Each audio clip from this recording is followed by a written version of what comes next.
Bom dia a todas e todos. É um prazer estar aqui hoje. Agradecer à Abras pelo convite. Eu fiquei muito feliz quando soube do evento aqui. Cognição, demências é o meu foco de atuação dentro da neurologia, então é sempre muito gratificante estar em eventos que discutem esses temas, principalmente quando é aqui na nossa casa, que é relativamente raro, né, a gente ter eventos nacionais acontecendo aqui.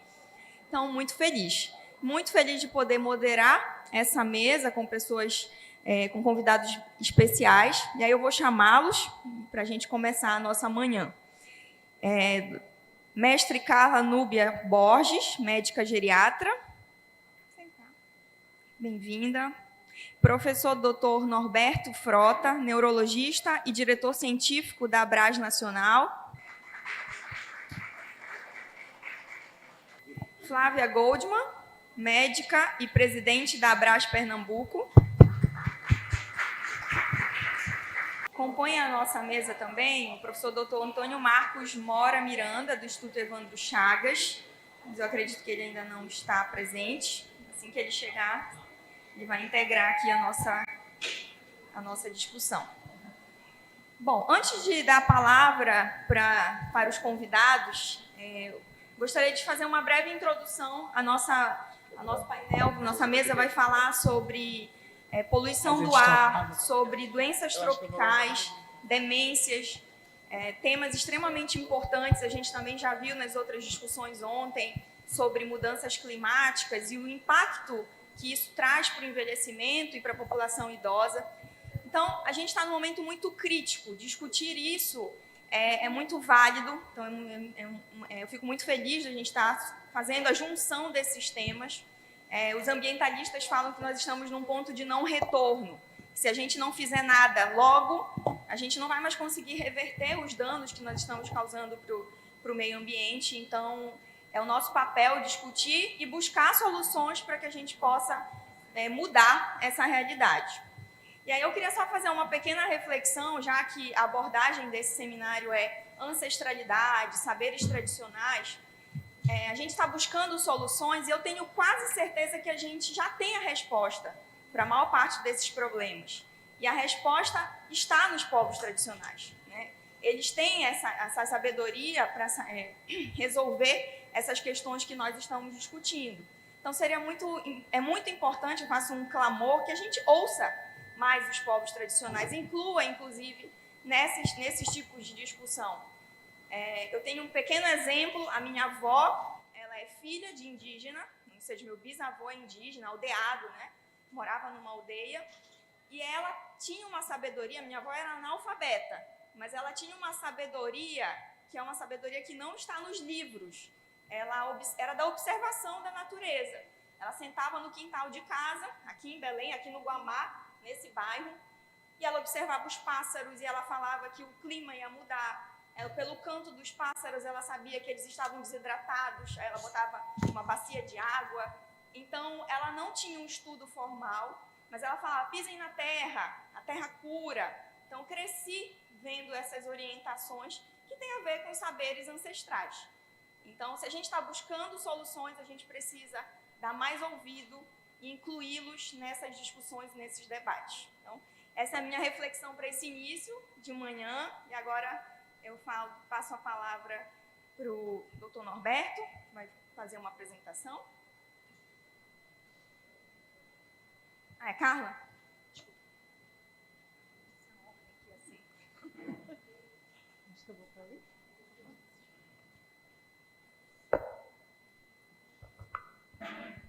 Então, bom dia a todos, muito bom dia. É um prazer imenso estar aqui em Belém do Pará. Eu sou de Recife, mas sou da família brasileira desde a formatura. Então, já é uma história de amor, de dedicação, de estar junto da Abras durante muitos anos. Como é interessante que a gente vem evoluindo, não é?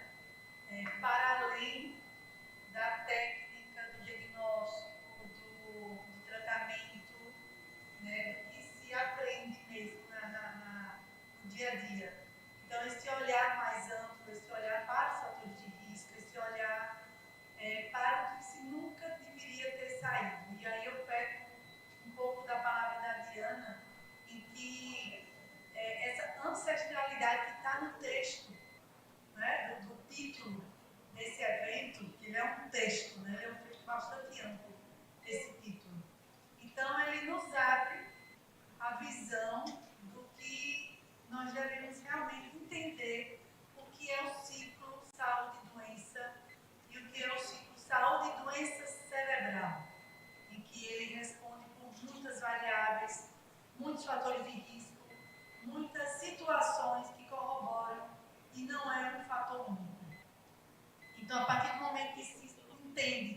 que é multifatorial, o tratamento é multifatorial, a prevenção é multifatorial e a visão deve ser multifatorial. Então, aqui é a junção dessa Casa de Amor com a Brás, né, de muitos anos, de estar aqui em Belém. Eu queria parabenizar a Valquíria, né? Ela pensa e faz, só que não pensa e elabora, não. Ela pensa e faz, né? E as coisas realmente acontecem. E a gente espera que esse evento, como um todo, traga frutos de muita reflexão, de novos eventos, de novos mudança de paradigma na visão das demências. Então, o texto, né, bastante amplo, doenças tropicais, demência, poluição do ar, fator de risco, nesse contexto de desenvolvimento das patologias. Pode passar? Então, assim, não tem como a gente não começar a dizer o porquê que a gente está aqui, né? O porquê da necessidade desse assunto. Né? É um problema mundial, um problema progressivo, as projeções são escalonáveis para 139 milhões de pessoas em 2050 e 60% a 70% dos casos são doença de Alzheimer. No Brasil, nós estamos chegando perto dos 2 milhões. Acreditamos nós que trabalhamos na área que esse número deve ser bem maior, porque se assume que os pacientes com diagnóstico, mas imagina os que são já um comprometimento cognitivo, já entrando na demência leve, e muitas vezes não são diagnosticados, às vezes nem percebidos pela família. Então, existe esse subdiagnóstico significativo e grande desafio. Todos nós, diagnóstico e suporte. Pode passar? Então, eu queria fazer só um tópico bem rápido, que está dentro do nosso título, e eu vou me adentrar mais na questão das demências. Então, nós temos doenças tropicais, né, ainda muito atrelado a coisas muito básicas, saneamento básico, não é? Acesso à água potável. Então, nós temos ainda situações de arboviroses, doenças tropicais, doenças graves, que chegam ao comprometimento neurológico, principalmente, além de outros órgãos atingidos, sistema nervoso central, cefalopatia, convulsão, paresias, neuropatias, que também são doenças que podem chegar até quadros demenciais. Mas cada um tem sua especificidade, cada um tem sua característica clínica, cada um tem um diagnóstico diferenciado, uma condução diferenciada, mas é importante a gente saber que essas doenças têm o seu comprometimento neurológico que deve ser respeitado, investigado e tratado. Mas vamos adentrar nas nossas demências, que pode passar. Então, assim, no mapa global, nós vemos claramente que existe um aumento da prevalência das demências de hoje para 2050. Em todos os países, né? Isso é notório, isso é realidade, isso não é futurismo, isso é real. Pode passar? Quando a gente fala... Não, acho que próximo. Está voltando. E nós vamos falar um pouco mais sobre isso. Essas partículas são partículas inaláveis que chegam a atingir o cérebro e dão esse estresse oxidativo. Vamos estudar um pouquinho mais sobre isso. No mapa do Brasil, nós temos aqui uma dispersão heterogênea dos estados e nós temos também aqui mapeando, mostrando a exposição a essas partículas de 2,5 que estão muito acima do limiar preconizado, que hoje em dia está sendo 20 micrômetros. Mas este ano, no final vou mostrar isso, já tem uma nova lei para baixar essa exposição para 17 e nos próximos anos para 10, isso já vai ser uma coisa muito boa. Se as políticas públicas conseguirem chegar a isso, vai ser um ganho enorme, porque é um fator de risco realmente extremamente positivo e negativo para a produção de demência. Então, quando a gente chega ainda na América do Sul, isso aqui já está ultrapassando 35 micrômetros por metro cúbico. E na região amazônica, é um contrassenso, né? Nós estamos num bioma, maior bioma, e é uma área da América do Sul a mais atingida. Precisamos realmente mudar isso. Quando a gente vai para a medição dessas partículas a nível de mundo, nós temos aqui o Brasil. O Brasil está em 10,5. Isso é muita coisa em comparação a outros países, mas nós estamos ainda em uma situação muito grave. No bioma do norte, né, na região amazônica, e na região norte-nordeste, pelas queimadas e pela urbanização. E a população idosa acaba sendo uma população mais atingida. Então, o que são isso? Né? O que são partículas? Que material é esse? São partículas muito pequenas.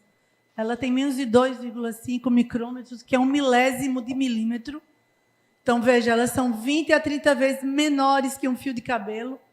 Em comparação aqui, ó, o grão de areia tem 90 micrômetros, um fio de cabelo, né? Então, o PM10 é um material particulado mais grosso, inclusive nos trabalhos nem mostram tanto relação do PM10, mais com o PM2,5.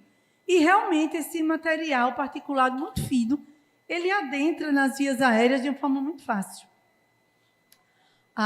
Quando a gente vai aqui estudar, né? Estamos afunilando o nosso raciocínio, chegando para como é que chega até a demência. O que acontece? Né? Então, na poluição do ar, esses inalantes, que pode ser tanto os metais, o PM2,5, que é o principal, ele entra fácil pela circulação, ele entra pela inalação do pulmão, chega até o bulbo olfatório e atinge o sistema nervoso central. Isso gera inflamação. Toda vez que você tem contato com algum agente, uma bactéria, um vírus, e também partículas nocivas, você ativa o nosso sistema inflamatório. Há uma liberação imensa de citocinas pró-inflamatórias. A nível cerebral, a gente estimula a microglia, que isso promove mais inflamação cerebral e formação de placas. Vamos estudar mais um pouquinho. Então, essa neuroinflamação crônica atravessa a barreira hematoencefálica, que é aquela barreira que entra no tecido cerebral propriamente dito, e isso promove a deposição de beta-amiloide, proteína beta-amiloide, e a alteração do citoesqueleto da proteína tal. Bem, essas duas frases, esses dois componentes são o substrato fisiopatológico das demências, principalmente da demência de Alzheimer. Você tem alteração a nível neuropatológico, você tem uma degeneração do hipocampo, que é a área central cerebral, onde se concentra principalmente a memória. Você tem uma atrofia cortical e você também pode ter processo de arteriosclerose, mais processo de microinfartos. Desfecho dessa cascata, declínio cognitivo, produção e favorecimento da demência de Alzheimer e demência vascular. Sendo um pouco mais detalhado, vamos passear aqui junto. O ar poluído, principalmente pelo material articulado, com 2,5 microgramas, micromilímetro, ele inala pelas vias aéreas, ele chega até os pulmões, absorvido pelos alvéolos, entra na circulação sanguínea, promove uma inflamação sistêmica. Essa inflamação sistêmica entra fácil no cérebro, atravessa a barreira hematoencefálica sem nenhuma barreira, sem nenhum problema. Promove uma neuroinflamação. E aí eu vou trazer um pouquinho, fazer uma analogia com o nosso dia a dia, com os nossos idosos que têm problemas pulmonares, problemas cardíacos, sarcopenia, osteoporose, já teve infarto, tem stent, tem problemas intestinais, já anda devagar, já tem critérios de fragilidade. E nós, hoje em dia, a geriatria, ela mensura a capacidade funcional dos idosos. Se é um idoso robusto, se é um idoso pré-frágil, se é um idoso frágil, tem como medir isso. Nível de força, de capacidade muscular, capacidade vital. Então, um idoso, e eu não estou falando aqui só de cérebro, estou falando de um idoso com comorbidades, porque envelhecer sem nenhuma comorbidade é raridade. Os idosos envelhecem muitas vezes pelo próprio envelhecimento, pelo próprio ganho de anos que tivemos na vida, mas isso tem um preço, não é? As doenças crônico-degenerativas respondem pela maioria dos casos. Então, os idosos, sim, podem ter várias patologias, está bem, está funcionalmente bem, porém, quando ele é submetido a injúrias repetidas, constantes, seja de uma má alimentação, uma hipertensão descontrolada, um diabetes controlado, sedentarismo, álcool, fumo e a poluição do ar, está citado nos grandes estudos como um fator de risco. Então, esse fator, sim, favorece mais ainda neuroinflamação, favorece mais ainda estresse oxidativo, que é a lesão celular, lesão endotelial, parte interna dos endotélios, promovendo mais formação de trombos, mais lesão vascular. E essas citocinas inflamatórias, como eu disse, atravessam essa barreira, a microglia ativada, mais neuroinflamação, consequentemente, formação de placas beta-amiloide, o emaranhado neurofibrilar desorganizado da proteína tal, disfunção vascular, formação de placas e risco de demência.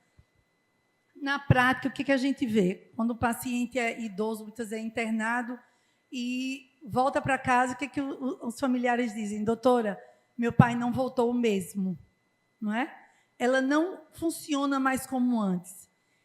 Isso é uma leitura que é muito vigente hoje em dia, que é exatamente da inflamação sistêmica, o inflammaging, né? O sedentarismo, a imobilidade. Isso gera uma cascata de situações que precisam de estratégias diferentes para reabilitar esse paciente. Então, nós não podemos negligenciar toda a avaliação ampla que o idoso deve ser submetido quando ele está já num quadro de comprometimento cognitivo, mesmo ainda no comprometimento cognitivo leve, ou numa demência leve, porque na vigência de um processo inflamatório, esse cérebro, com certeza, vai piorar, vai adentrar. E essa inflamação, essa neuroinflamação, vai ser tão mais intensa quanto todos os fatores de risco que eles vêm sendo submetidos ao longo de toda a sua vida. Então, vejam que tratar desse assunto realmente é um assunto vigente, é um assunto necessário, que ele está acontecendo, está contribuindo para toda a população ativa que está viva, que está jovem, que está querendo produzir uma qualidade de vida, mas tem fatores circulantes ao nosso redor que está colaborando para isso. Então, se é um fator modificável, que possamos modificar. E aqui, só mostrando a vocês que a proteína beta-amiloide forma as placas extracelular, né, fora da célula neuronal, e alteração da proteína tal, ela é intracelular. Então, mais uma vez, não sendo repetitiva, mas mostrando ilustradamente o que acontece. Então, por que o idoso sofre tanto a partir de tudo isso que está sendo falado e da poluição do ar? Porque junta-se fatores, idade, genética, doenças crônicas, né? A presença de doenças crônicas que o favorece a ficar mais frágil, mais susceptível a inflamações, principalmente condições crônicas. E aí se une as condições ambientais, a própria poluição, os pesticidas, infecções. E aí eu chamo a atenção aqui, olha, veja, problemas sociais, causas como solidão, baixa escolaridade e desigualdade. Então, pessoas em solidão, ele tem mais risco de adoecimento cerebral, mais risco de demência, mais risco de depressão, que é um gatilho para a demência. A baixa escolaridade, quando a gente lê baixa escolaridade, não é a pobreza pela pobreza, e sim tudo que circunda a pobreza. A falta de água potável, a falta de um sono restabelecedor, um acesso à alimentação adequada, um acesso a um diagnóstico precoce, um acesso a um ambiente menos poluído em todos os sentidos. Então, a baixa escolaridade, sim, ela responde por piora das doenças crônicas e das demências, e a desigualdade social que está intimamente ligada a essas condições. E aí nós temos idosos mais expostos a doenças infecciosas, a poluentes, a inflamação sistêmica, aí de novo a neuroinflamação e maior fragilidade cerebral e, consequentemente, as demências. E aí, essa é uma hipótese bem nova, né, que mostra um gráfico relacionando a exposição média exatamente a esses polímeros ao longo dos anos e as taxas de diagnóstico de demência. Então, as taxas só são progressivas. Aqui é uma hipótese em relação dose e resposta, ou seja, quanto maior a exposição a esses poluentes, maior a incidência será das demências. Não é? Às vezes ela não quer ir. Isso. Deixa eu voltar aqui. Então, realmente, dados com altos níveis de partículas partículas pequenas de 2,5 micromilímetros se distribuem geograficamente e correlacionam com o aumento de casos de demência. Então, isso já está comprovado, né, no grande estudo do Lancet Commission em 2020, que a poluição é um fator de risco, né, aumenta em 20% a 30% o risco de demência, por tudo que foi explicado. Os estudos de imagem têm alterações em substância cinzenta e também estudos de autópsia mostraram alterações da beta-amiloide. E aí, o que dizem os estudos? São alguns estudos, peguei 3 estudos, acho que bem importantes. Esse aqui avaliou os 3 tipos de riscos. Não é? Ele estudou 437 mil casos no biobanco, mais de 20 anos, usou o modelo de risco proporcional Cox. O que ele viu? Que pessoas que vivem com níveis de mais de 10 micromilímetros ou nível de dióxido acima de 50 têm maior risco de desenvolver demências. Isso está relacionado também à questão genética, certo? Então, existe uma predisposição genética associada ao estudo. Esse outro, ele queria avaliar também, novamente, as partículas de 2,5 e as partículas de 10, e mostrou, foi uma meta-análise, foi uma revisão de vários estudos, mostrou que, particularmente, as micropartículas de 2,5 contribuem para o aumento dos riscos degenerativos, incluindo Alzheimer e Parkinson.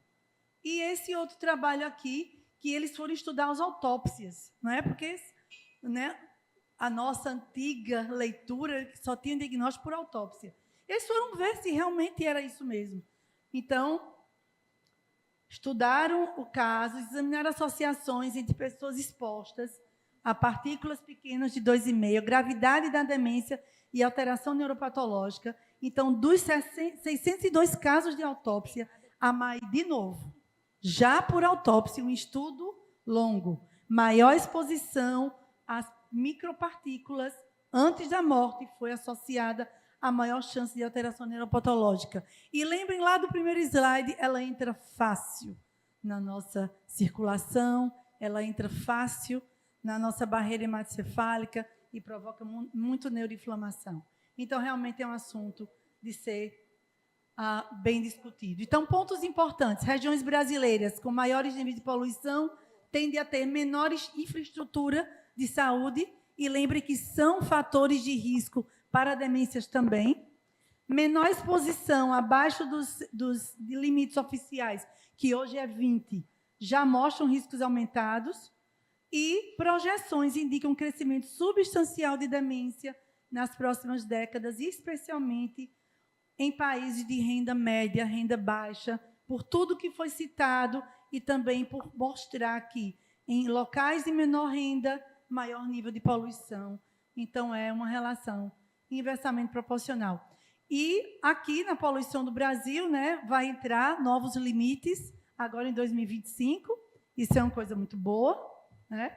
Nós estamos atrasados, mas o que é hoje admitido como 20 microgramas, o novo cenário vai baixar para 17 a partir de 1º de janeiro, e o futuro é que querem chegar a menos que 10, que são os níveis no mínimo aceitáveis, né?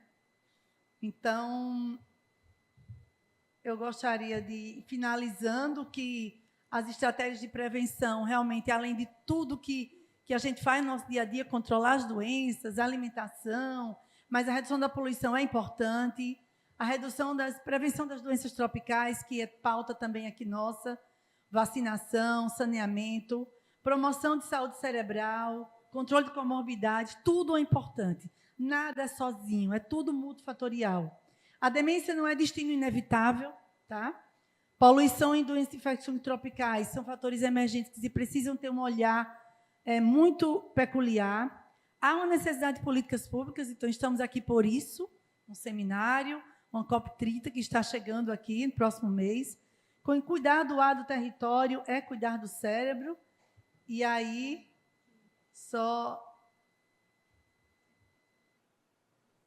vamos comigo. Isso. Dizer que a poluição do ar está aqui, viu, gente, nos grandes estudos, tanto em regiões mais favorecidas como regiões menos favorecidas. No grande estudo Lancet Commission, ele é fator de risco, e que esse evento trouxe esse momento de hoje, né, que é a terapia da floresta. Flavinha vai falar mais propriamente. Aí uma imagem nossa hoje pela manhã. Quem não pôde ter essa oportunidade, procure, porque realmente é mais uma contribuição, no mínimo individual, ou no mínimo coletivo pequeno, mas que, se isso for... Nós vivemos num país tropical, um país que é entremeado entre grandes prédios, muito concreto, mas muitas árvores, graças a Deus. Então, se isso se tornar um hábito mais saudável das pessoas, menos ao shopping, vamos mais aos parques, quem sabe os terpenos podem nos ajudar no nosso dia a dia. Tá bom? Muito grata.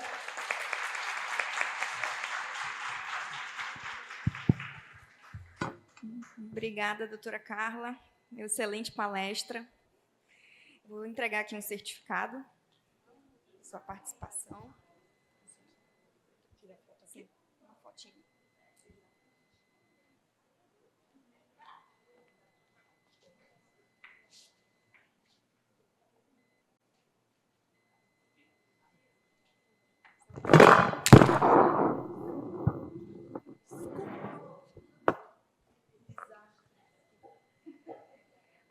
Bom, prosseguindo a chamada dos nossos convidados, agora o doutor Norberto irá apresentar.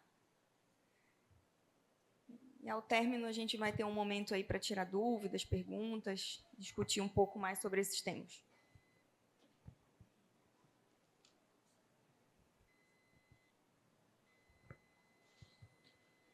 Bom dia a todas as pessoas aqui presentes. Agradeço o convite para estar aqui nesse seminário que traz, como a Carla já falou, como já foi falado também pela Daiane, aspectos importantes para serem discutidos, tá bom? No envelhecimento populacional e na ocorrência de demência, como estratégias, tá certo? Como a gente pode fazer para mitigar os riscos modificáveis que nós temos. Não tem nada de tratamento, então não tem um conflito de interesse maior. Mas esse gráfico, os dados que até a Carla citou, em 2022 teve uns dados mostrando no GBD que seria a sobrecarga de demência no mundo todo. Se a gente for ver, provavelmente a gente não vai encontrar, nessa primeira parte, um aumento na incidência de demência nos próximos anos. Então, a incidência programada ela é sempre um pouco maior em mulheres do que em homens, isso a gente sabe, mas ela deve se manter estável na sua ocorrência, a não ser que a gente faça alguma intervenção. O que vai acontecer enormemente, e aqueles dados que a Carla mostrou, que a gente vai passar de mais de 150 milhões, talvez, de pessoas com demência em 2050, se deve ao envelhecimento populacional. Qual a grande dificuldade e o grande problema? Como a Carla mostrou esse gráfico, se a gente vê os países do norte do mundo, eles já envelheceram há um tempo.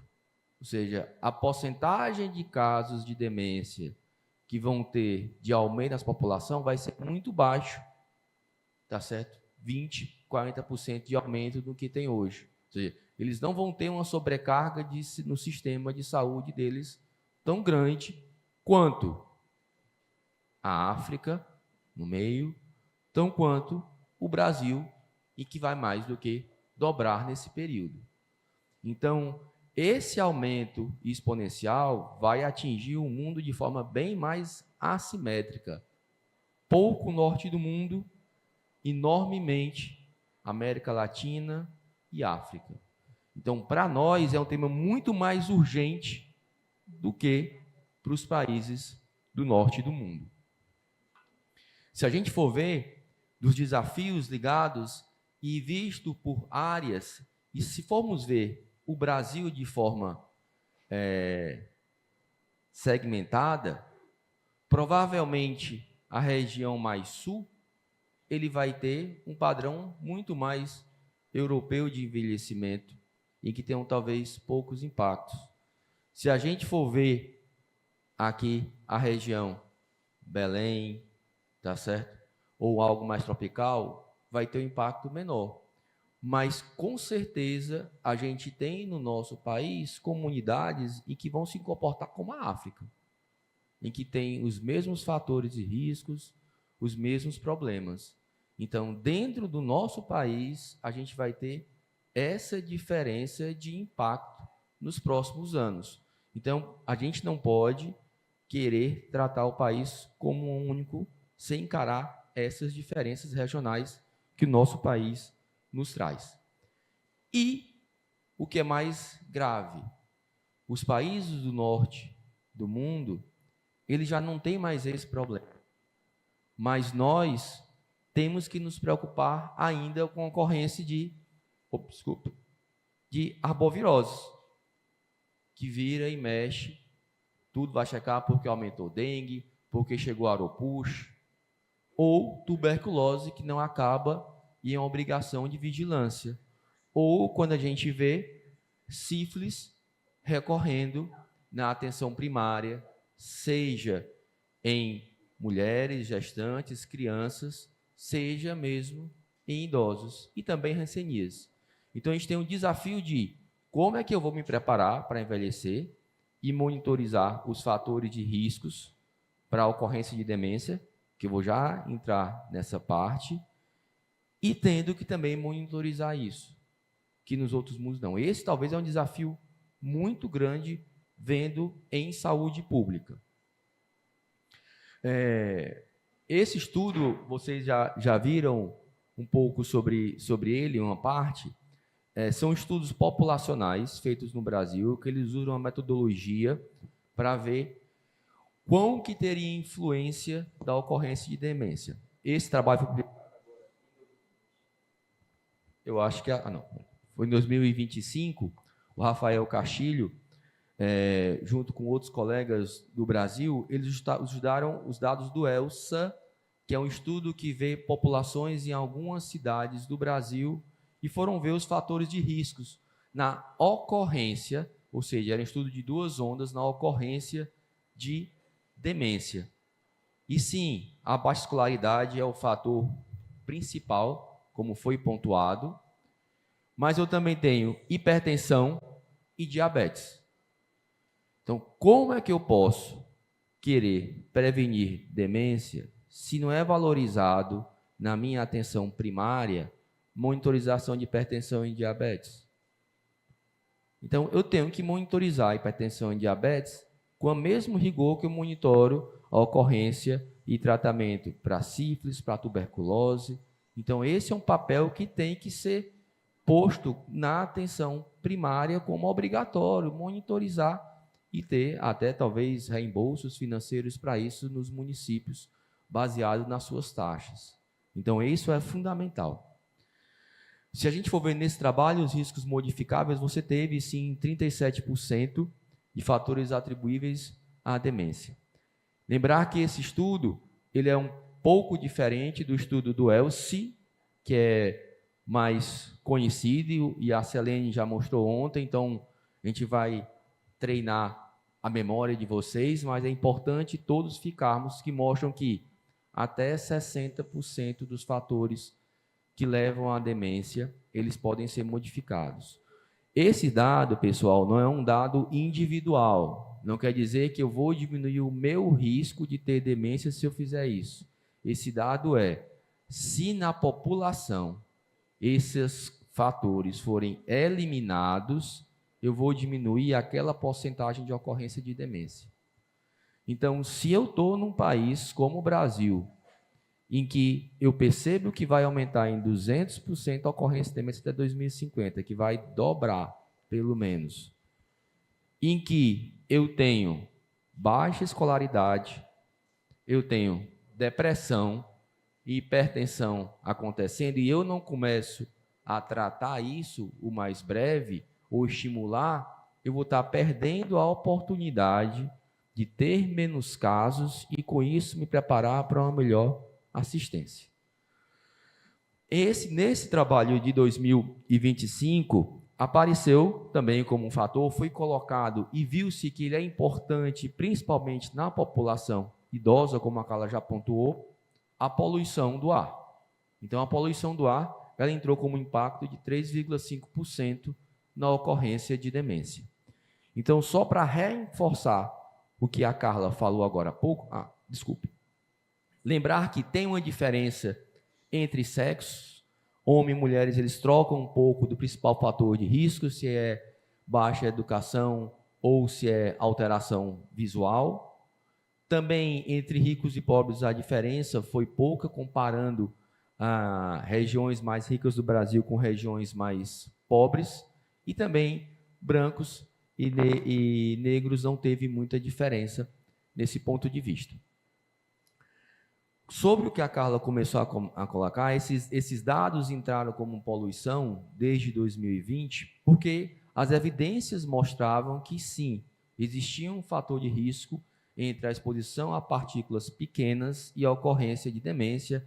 Essa é uma revisão desse ano que mostra que existe essa correlação que a gente vê aqui embaixo como uma predição. Provavelmente, como já foi muito bem exposto pela Carla, a gente tem uma questão de vários fatores associados que levam a uma inflamação geral e, com isso, também a uma alteração encefálica. Esse trabalho é um trabalho interessante, feito também no Banco de Cérebros de Londres, só que eles avaliaram, associado à ocorrência de demência, um exame de imagem de ressonância magnética.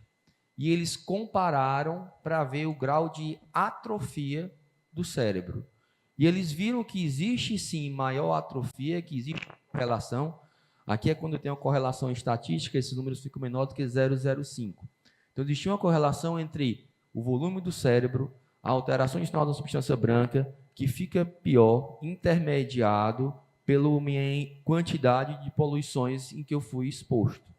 Então, provavelmente, essas alterações estruturais que acontecem pela poluição estão relacionadas à maior chance de declínio cognitivo e demência. Então, existe sim.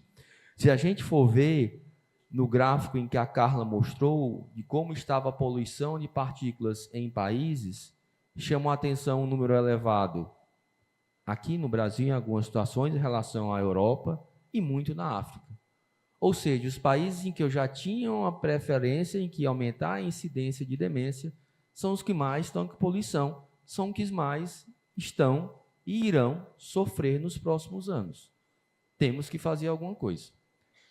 E, por último, eu queria trazer esse trabalho, que teve a participação de alguns colegas aqui do Brasil, do Rio Grande do Sul, que foi vendo fatores que a gente está expostos, esses que chamados de expossomos, e se esses fatores iriam influenciar na minha idade, não idade cronológica, mas sim na minha idade em que eu teria realmente.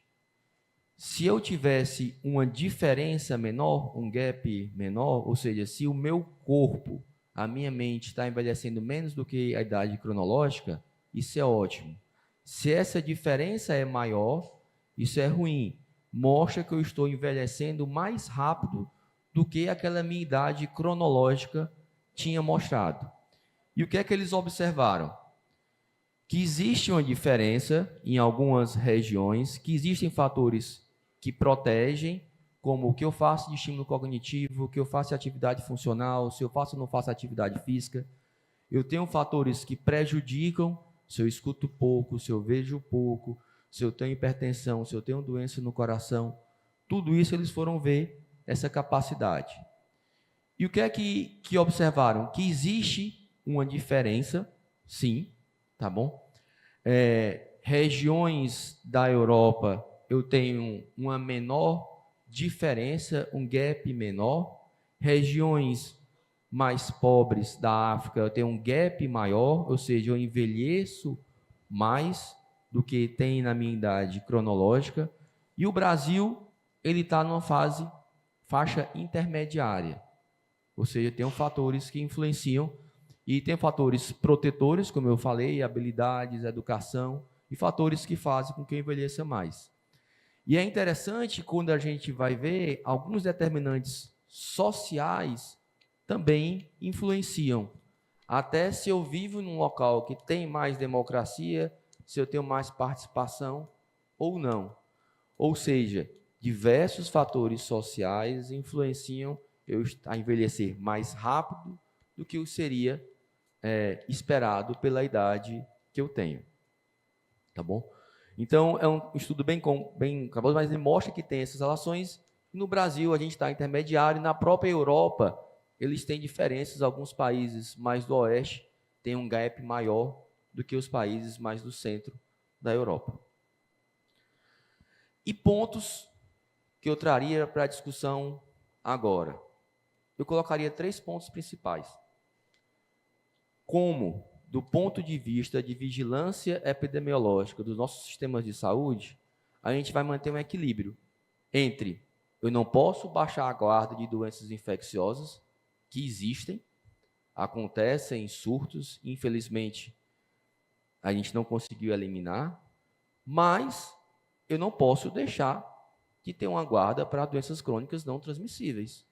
Então, eu tenho que começar a olhar na minha saúde pública para dar um suporte, para ter um atendimento melhor do idoso e valorizar.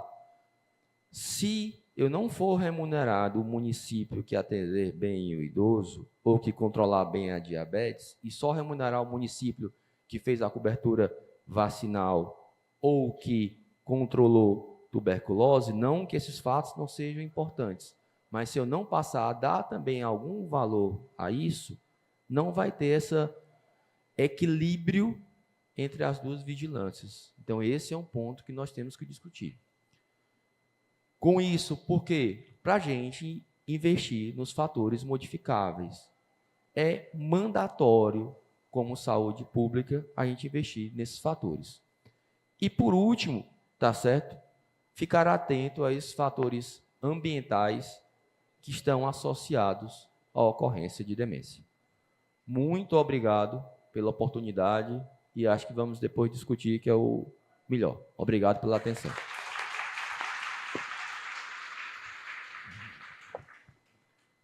Obrigada, doutor. Excelente.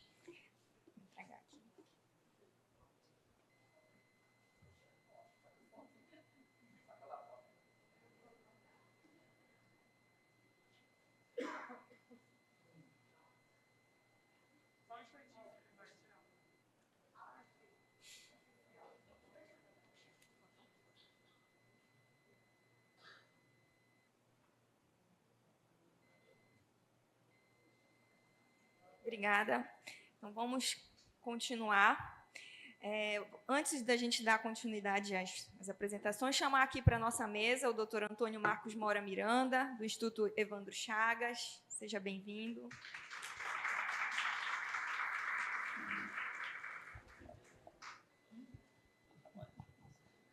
Tudo bem? Fica à vontade. Bom, e agora uma apresentação da Flávia Goldman, médica e presidente da Abras Pernambuco.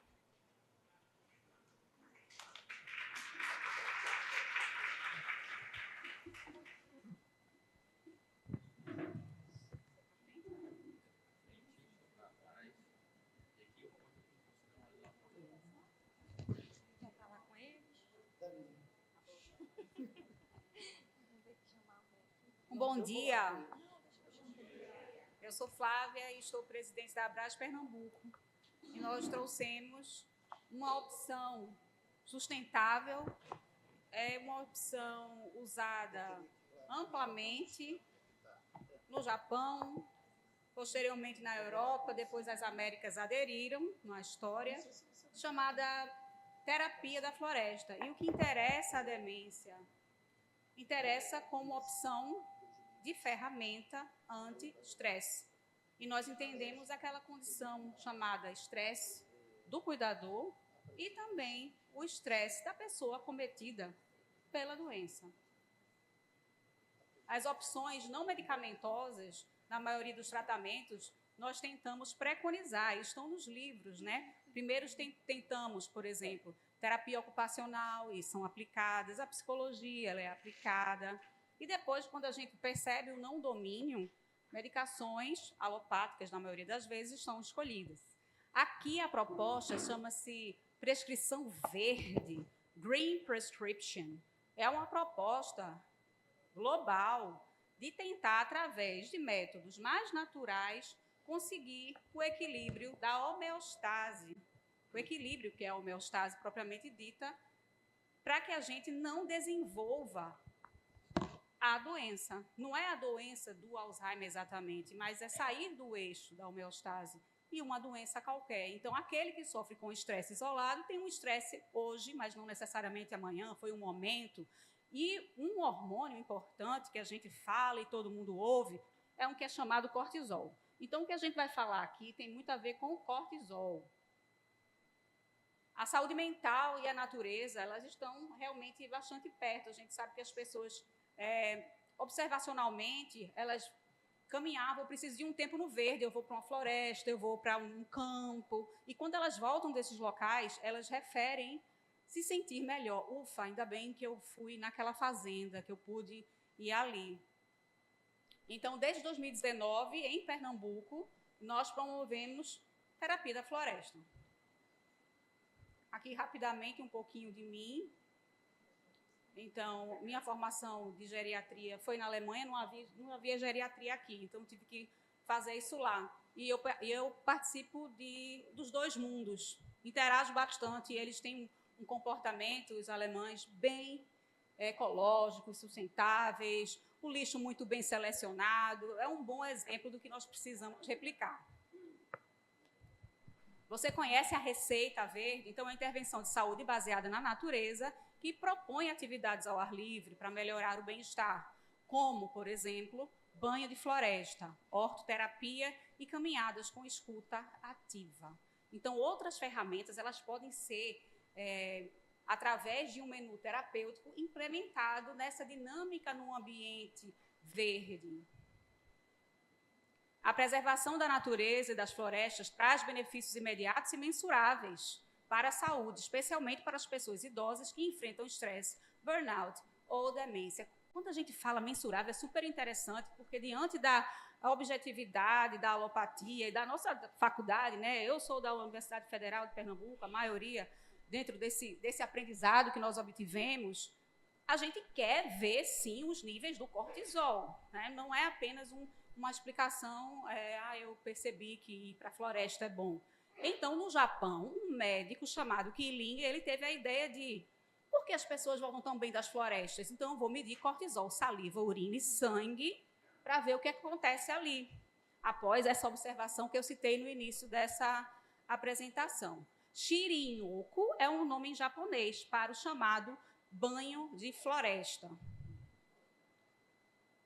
E o que é o banho?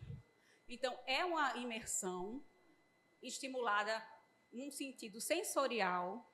A gente tenta lembrar dos 5 sentidos, os clássicos, e entrar em contato com a natureza. E a palavra-chave principal, química, se a gente quer falar de remédio, e nós estamos acostumados a engoli-los, ou até uma bombinha de asma, por que não? Nós inalamos terpenos, que são o somatório dos ares da mata. São os óleos essenciais que são exalados pelas árvores, dos caules, das folhas, dos frutos. E este somatório é capaz de diminuir o cortisol de maneira significativa. Estas imagens aí, você observa, olha, tem uma pessoa idosa que liberou sua imagem, tem um guardião da floresta aqui embaixo, uma criança abraçando, 3 crianças ali. Todos nós, mais novos ou mais velhos, nos beneficiamos das florestas. Então, se isso é fato, defendemos a tese que precisamos preservá-las. Abraçar árvores não é estranho. Estranho é cortá-las. Efeitos fisiológicos. Redução de até 40% do cortisol. Existe também uma queda da frequência cardíaca e da pressão arterial. Tudo isso após um banho de floresta. Então, a natureza poderia ser ou é um antídoto ao estresse urbano. Esse cortisol mensurado em estudos foi feito no que a gente chama de mata fechada. Pela definição, a distância entre uma árvore e outra é curta. Então, se eu disser que eu fui para um parque e fiz, é bom porque foi natureza, mas ainda assim eu não poderia dizer que baixou o cortisol 40%. Okay? Os efeitos imunológicos. Ocorre o estímulo das células natural killers e muitos oncologistas também, na sua prescrição adjunta, prescrevem a prescrição verde com terapia da floresta, com esse intuito aí, de ativar natural killer cells. Melhora a resposta imunológica, aumentando as enzimas intracitoplasmáticas. Aqui eu engoli um R, uns movimentos do macrófago. Aí, então, perfurinas, granuloquinas, incrivelmente um movimento celular e enzimático que jamais nós aprenderíamos ou imaginaríamos. Aqui embaixo, colega médico abraçando árvore. Em cima, um grupo de crianças em imersão. Eu gostaria de citar também que os hospitais, o Hospital Charité de Berlim, terapia da floresta, até em UTIs, e você vai dizer como pode, se eu preciso respirar o ar dos terpenos. Não podemos esquecer que o cérebro é inteligente, como vocês neurologistas estão aqui, em certa fase, né? Pode ser inteligente até que ponto? Ele reconhece, através de imagens de árvores, com folhas balançando, então é tecnológico, pode ser AI, tecnologia ou uma televisão, eles enxergam os pacientes que estão na UTI, uma imagem, e assim os seus monitores caem frequência cardíaca e caem a pressão arterial, podendo ser vista e diminuindo, inclusive, o uso imediato de antihipertensivos, porque muitas vezes foi um momento estressante, mas a gente entendeu bomba de nipride. E aí, quando se resolve o estresse emocional ou do local que ali estava, existe uma hipotensão súbita e nós interpretamos como instabilidade hemodinâmica com hipotensão.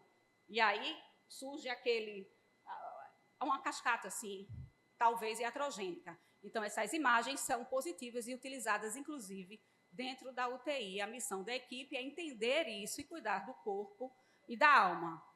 Aqui é falando de tudo que a gente falou também sobre os eletrônicos, sobre os fios, o impacto do eletromagnetismo e as radiações emitidas que nós não sabemos, porque ninguém conversa muito, fala, mas fala por cima. Então, dorme com o celular, depois diz que dorme mal, e até entender por que faz mal pode demorar bastante. Então, a proposta é come along and switch screen time to green time. Então, venha, né? Vamos trocar o tempo. É um trocadilho em inglês, mas que dá para sentir, que é troque a tela verde por um tempo no verde. Né? Aquela tela na sua face, você pode trocar por um tempo no verde. Déficit de natureza, o déficit, e o excesso de telas. Existe, sim, uma tentativa de documentar, inclusive como o CID, mas ainda não está, chamado déficit de natureza. Impactos na saúde mental e comportamental infantil. Aqui é um best-seller de um autor que trabalha com psicologia, com psicossomática, Richard Louv, e ele usa essa terminologia, mas isso não é uma vitamina como vitamina K, A, D, E, K, mas chamamos de vitamin N. Todo mundo se sente melhor depois de passar um tempo na floresta ou na natureza. O que diz a ciência sobre o banho de floresta? Benefícios fisiológicos, como falamos, diminuição do estresse. Aqui estão citados Lee e Park, comentando os estudos que puderam observar as quedas significativas no cortisol. Salivar, em 15,8%, além da diminuição da pressão arterial e da frequência cardíaca após caminhadas na floresta. Nós, de Pernambuco, apresentamos, inclusive, no congresso de neuropsiquiatria geriátrica no ano passado, sobre isso, com um grupo de pessoas com comprometimento leve e outras com demência já instaladas na floresta. Queda de pressão arterial, só para confirmar que o bioma atlântico é capaz também de fazer isso. Imunidade em alta, a exposição a compostos voláteis das árvores, a gente pode chamar para aprender de fitoncidas, pode aumentar até 50% a atividade dos natural killer cells, que atuam na defesa contra vírus e tumores. E a saúde mental protegida. Caminhar em áreas verdes reduz a ruminação mental e modula regiões cerebrais ligadas à ansiedade e depressão. Foto do trabalho do ano passado, nos alegramos, com o Dr. Jari, especialista em gerontologia e da educação física. Saúde mental e cognição, os benefícios fisiológicos, voltando a falar de menos ruminação, mais presença, caminhadas na natureza, redução desses pensamentos negativos, especialmente em pessoas com sintomas de depressão leve a moderada, Bratman, 2015, aqui com esse belo beijo, são o autorizado beijo de um grande finale de uma terapia da floresta, onde a cuidadora esposa beija o seu esposo com demência frontotemporal. Cérebro mais calmo, contato com a natureza, modula a atividade do córtex pré-frontal, subgenual, uma área ligada ao processamento de emoções negativas. E as revisões sistemáticas confirmam, meta-análises recentes apontam para a diminuição de sintomas de ansiedade e depressão, tanto em populações saudáveis quanto nos grupos clínicos. Ramampong é um famoso, inclusive da Universidade de Taiwan, que se dedica bastante. As pessoas da região oriental fazem muitos estudos com diversos segmentos a serem estudados, às vezes com um número maior de pacientes, às vezes com um número menor, mas quando eles fazem aquelas revisões, quando juntam a mesma temática, eles terminam na mesma situação, com a diminuição do cortisol. Então, ele juntou 40 idosos, numa média de 70 anos, e fizeram um programa autoguiado de force baiting por 7 dias. O tempo varia, gente, mas uma vez inalado o terpeno, a metabolização dele pode durar até 30 dias. Então, você não tem que entrar na floresta todos os dias. Entende? Como é que eu vou passar o meu estresse? Então, eu vou tomar um benzodiazepínico, mas só dura hoje. Mas na floresta, quando eu inalar, eu posso ir todo dia para a floresta? Não é fácil, mas temos esse prêmio de ter o conhecimento que pode variar até 30 dias para você precisar de um novo banho de floresta. Então, testes foram feitos, testes de atenção, de memória de trabalho e de criatividade. Os benefícios da floresta para os idosos, benefícios físicos, mentais e cognitivos e sociais.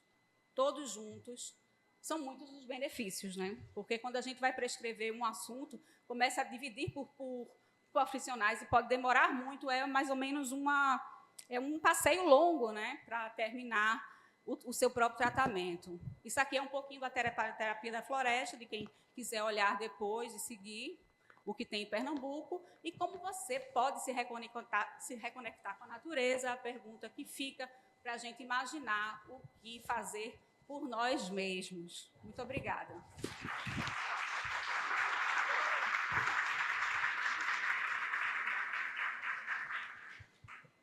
Muito obrigada, doutora Flávia, excelente. Já vamos prescrever terapia da floresta para todo mundo.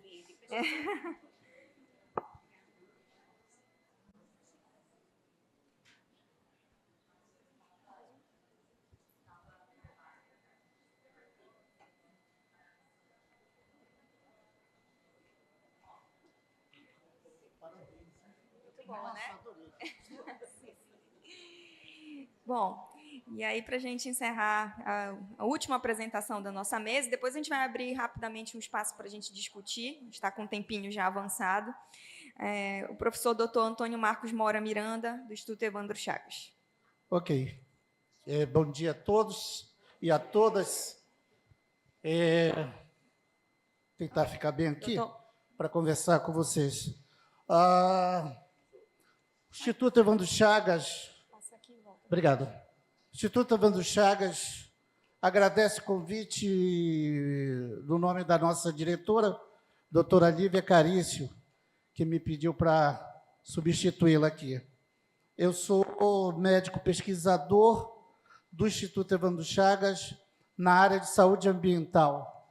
Eu queria agradecer à doutora Flávia, que me antecedeu com a sua brilhante apresentação, esse banho de natureza, né, que e isso me ajudou muito a explicar, a tentar explicar para vocês qual é a nossa visão.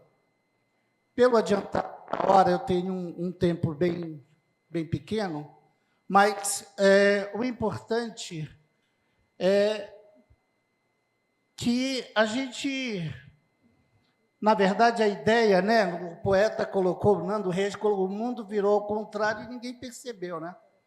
Então, ninguém reparou, ninguém percebeu. A verdade é o seguinte, o mundo está em constante transformações, no entanto, nem sempre essas transformações nos favorecem. Então, nós temos que fazer esse entendimento do que vem a ser essas transformações. O Instituto Evandro Chagas, por sua essência, estuda as doenças infecto-contagiosas e infecto-parasitárias, especialmente na Amazônia. E desde 1992, não que eu estivesse lá, mas em 92 teve uma pesquisadora visionária, ela era virologista, e visionária que achou que deveria criar uma seção específica para estudar esse impacto à saúde e o meio ambiente. E é justamente nessa seção que eu faço parte, que eu pesquiso nessa área de saúde, chamada saúde ambiental. A minha expertise, eu procuro tentar relacionar o adoecimento da população com contaminantes ambientais. Posso citar vários, mas, enfim, mas principalmente a questão mercurial e a questão dos agrotóxicos, né? Muito tem a ver com um tema que hoje aqui se discute nesse fórum.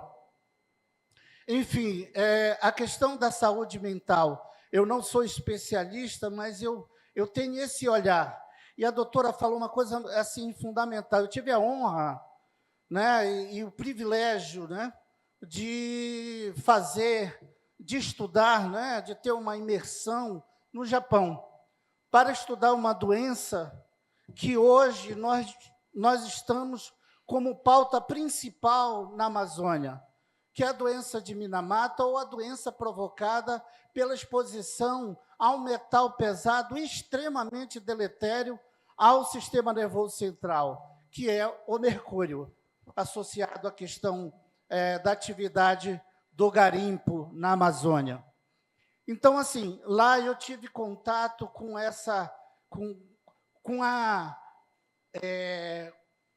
questão relacionada à neurológica, acompanhar pacientes e o cuidado que eles têm em relação às pessoas comprovadamente contaminadas. Mas o mais importante aí é exatamente esse apego que a doutora trouxe aqui, que é justamente alternativas que você pode melhorar o teu organismo, proteger o teu organismo.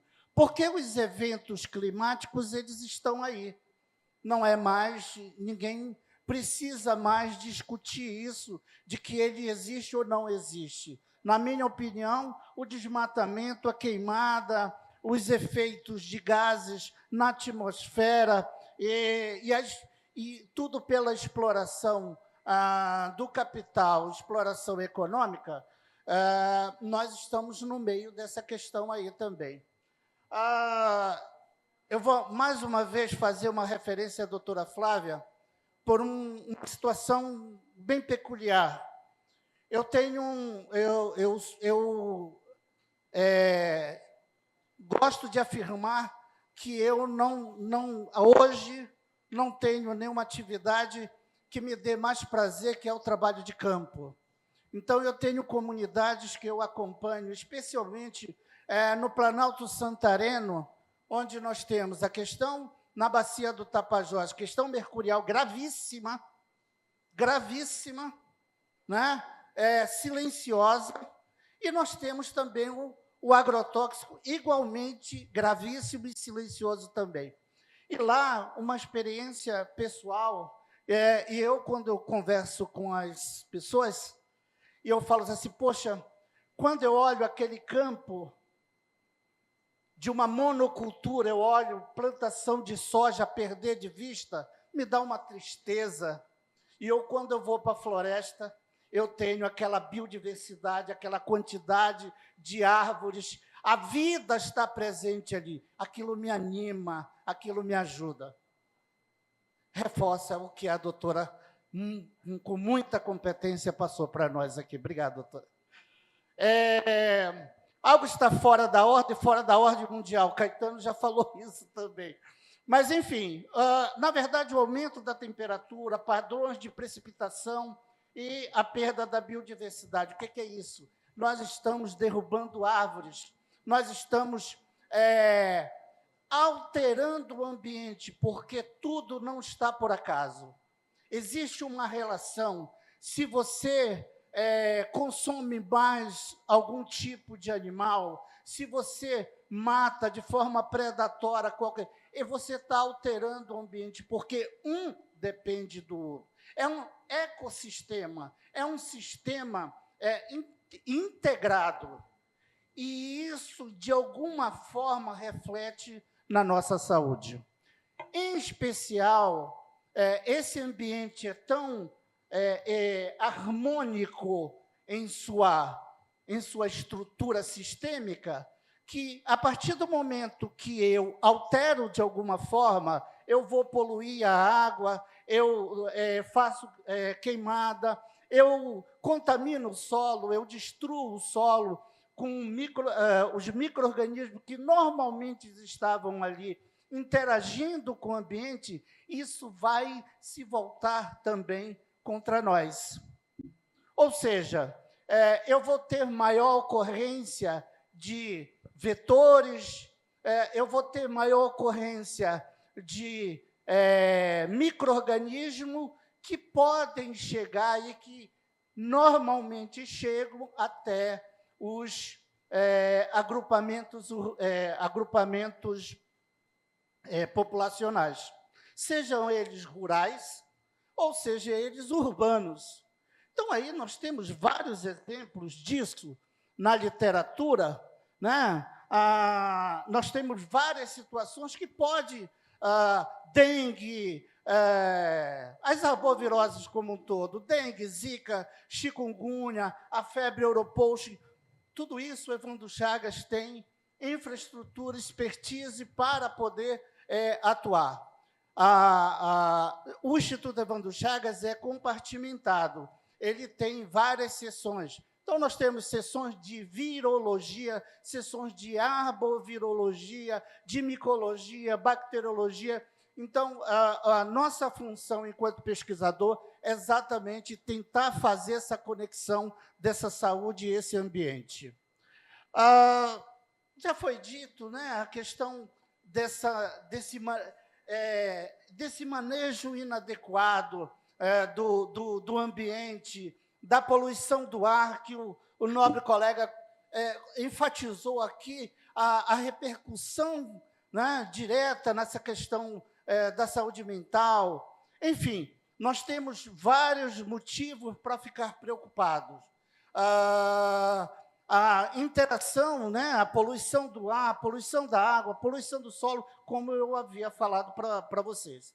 Mas é interessante que aqui eu tenho várias alterações no nosso organismo, que foi abordado aqui também, aumento de pressão arterial,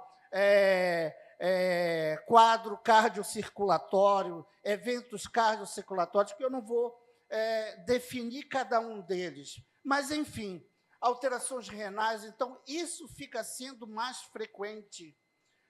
E isso tem uma repercussão, exatamente como o colega colocou aqui também. a questão das vigilâncias no sistema de saúde. Então, o sistema de saúde precisa conversar e precisa se adequar às questões, às demandas da sociedade. Mas as demandas da sociedade estão mudando e com muita velocidade. E o sistema de saúde precisa estar atento e se adequando a essas mudanças, para atendimento, para chegar onde há necessidade. Pelo tempo, a gente tem dificuldade de explicitar casos, mas, se você for nos bancos de dados oficiais, você vai ver um número elevado de cardiocirculatórios, doenças cerebrovasculares, doenças renais, enfim. Em especial, você tem doenças respiratórias, são situações não só sempre era atribuída a questão do hábito de fumar. Hoje você tem populações sintomáticas na forma respiratória que moram do lado de fábricas extremamente poluidoras. Então, é razoável eu pensar que aquelas pessoas estão frequentemente ao impacto de micropartículas e de substâncias tóxicas que são colocadas no ar e as pessoas compartilham isso, né?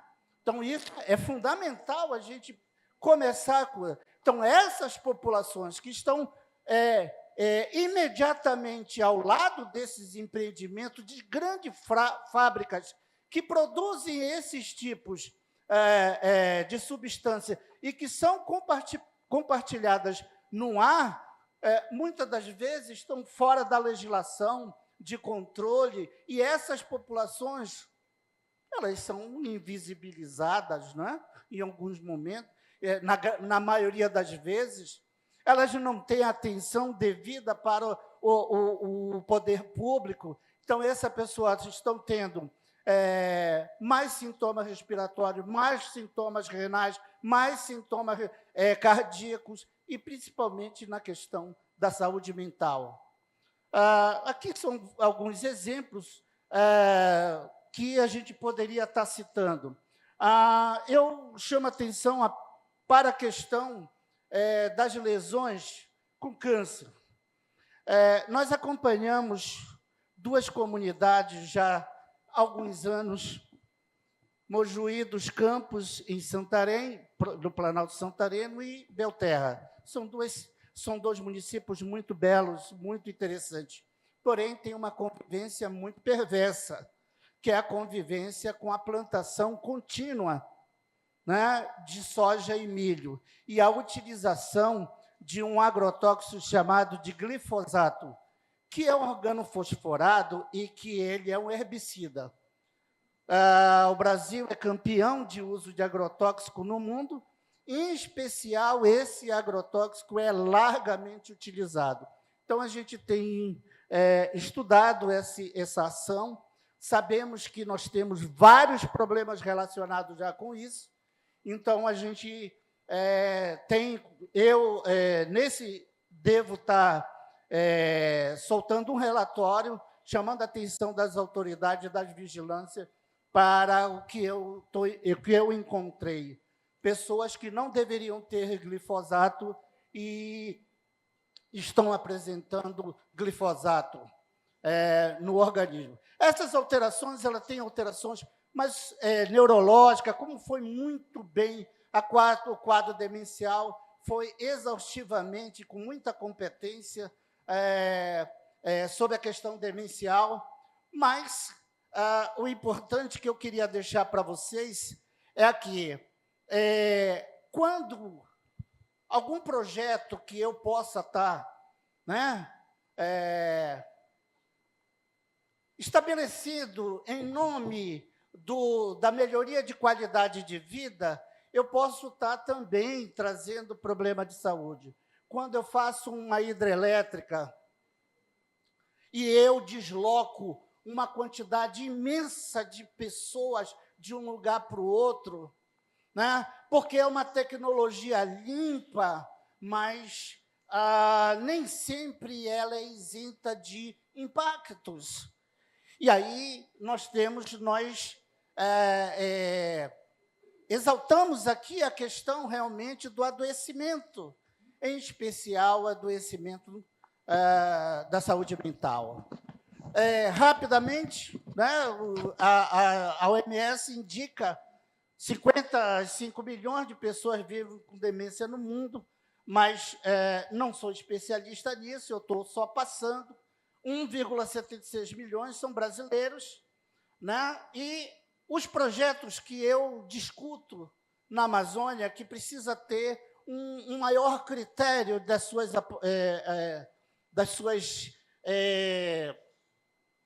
aprovações, né?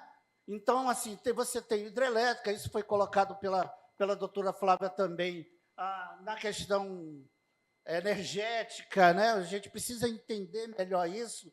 Existem relatos de pessoas, mais recentemente, semana passada, eu recebi denúncias de que pessoas que moram, em populações indígenas, que moram no linhão, debaixo desses linhões, estão apresentando algumas alterações, né? E, dentre elas, sintomas neurológicos, né? E alguns referem até alteração de saúde mental. Enfim, precisamos entender melhor isso, aquilo que eu falei para vocês, a questão do quem convive próximo desses ambientes, e aí entra a questão da biodiversidade também, né?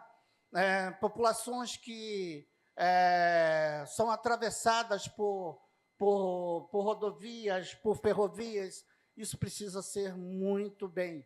Essa é uma questão extremamente complexa e que precisa ser estabelecido a questão do custo-benefício de tudo isso daí, né? Isso é fato, eu vou passar rapidamente aqui. Há um incremento. Quando eu mexo no ambiente, eu tenho um incremento na questão dos vetores, daqueles que contribuem para o surgimento, para o crescimento, para a reemergência de determinados agravos. Malária é um exemplo, leishmaniose também, a questão, como eu disse, das arboviroses, dengue, zika. Então, nós temos uma gama de agravos que depende de vetores, e que esses vetores estão intimamente ligados com o equilíbrio do ambiente. Se eu altero o equilíbrio do ambiente, eu também altero na incidência e prevalência dessas doenças. Então, essa repercussão, eu não tenho hoje como, é impossível hoje avaliar alguém de uma forma somente, sem considerar a relação onde ele vive, onde ele convive, onde ele mora, e o ambiente que o cerca. Não tem como. Então, se eu quero também controlar um agravo, uma doença dentro de um território, eu tenho que trabalhar não somente as pessoas, mas eu tenho que trabalhar também esse ambiente. Então, essa relação é uma relação indissociável, né? Aí nós temos vários casos, né? O açaí é um exemplo, né? Nós temos, no Instituto Evandro Chagas, nós recebemos inúmeros casos, surtos de DCA, doença de Chagas aguda, grave, e que leva ao óbito, e que atribuímos exatamente à falta de manipulação na questão do açaí. Então, o que tem acontecido? Interessante. Essa semana mesmo, teve uma ocorrência num condomínio de luxo, onde estava, ele se localiza próximo a uma mata. E, coincidentemente, nesta mata, próximo desse condomínio, foi recentemente mexida. Ou seja, houve derrubada de árvores, houve a ocupação desordenada. Então, o que aconteceu? O barbeiro foi encontrado dentro de algumas casas desse condomínio. E aí gerou uma preocupação, gerou um certo pânico por conta justamente disso. E interessante, alguns desses barbeiros estavam positivos para o tripanossoma. Então, eles estavam viáveis para poder realmente produzir a doença, que é uma doença cardíaca grave e que pode evoluir inicialmente com a questão aguda, passando essa fase, pode cronificar e trazer sérios prejuízos à saúde. Malária, foi um dos exemplos emblemáticos da região amazônica, em que se chegou a ter anualmente mais de 1.100.000 casos, né, que é coisa impensável, absurda. A dengue, como eu falei para vocês, Zika, que vocês devem recordar, a repercussão. Nós temos uma colega que acompanha esses casos no Instituto Evandro Chagas, que faz exatamente nos preocupar. Tem um ambulatório exclusivo para esse tipo de projeto. Enfim, a febre Europost, febre amarela, que é imunoprevenível. Meu tempo terminou, mas eu queria só citar uma coisa aqui. A tuberculose e a hanseníase não tem como só dar medicamento para a população. Na verdade, você tem que acompanhar esse indivíduo onde ele está morando, nas questões sociais, porque são doenças ainda negligenciadas. Não se admite que uma doença milenar, né, ainda esteja presente entre nós. Então, foi falta de investimento da sociedade, né? Degradação ambiental, então, ela gera exatamente essas questões, vigilância ambiental, esses recursos naturais, assim, quando você polui, existem populações que dependem exclusivamente. Você vai poluir o rio? Eu fui avaliar em Rondônia os indígenas de lá, foi muito divulgado no Brasil todo. O que aconteceu? Poluir o rio, eles não tinham mais peixe nos rios e estavam morrendo de fome. Então, se você mexe no ambiente dele, ele não tem recurso natural. Então, o serviço precisa chegar neles. Existe solução? Existe. Agricultura sustentável, uso dos saberes, nada pode ser feito dentro da Amazônia se não tiver como ouvir os ensinamentos dos saberes locais. Qualquer projeto na Amazônia, eu considero que nós temos que fazer parceria com a população. Finalmente, eu queria só deixar para vocês aqui que várias tecnologias, a ciência está procurando espaço e correndo atrás. Os impactos são muito grandes, com uma velocidade imensa, e nós temos dificuldade. Mas a educação, a conscientização ambiental, ela é a única solução, a meu ver, porque não se faz política de saúde se não tiver a participação popular.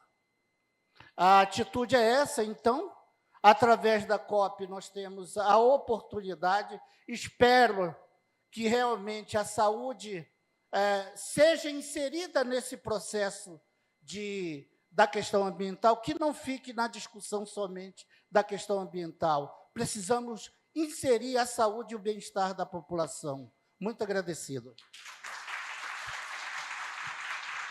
Obrigada, doutor.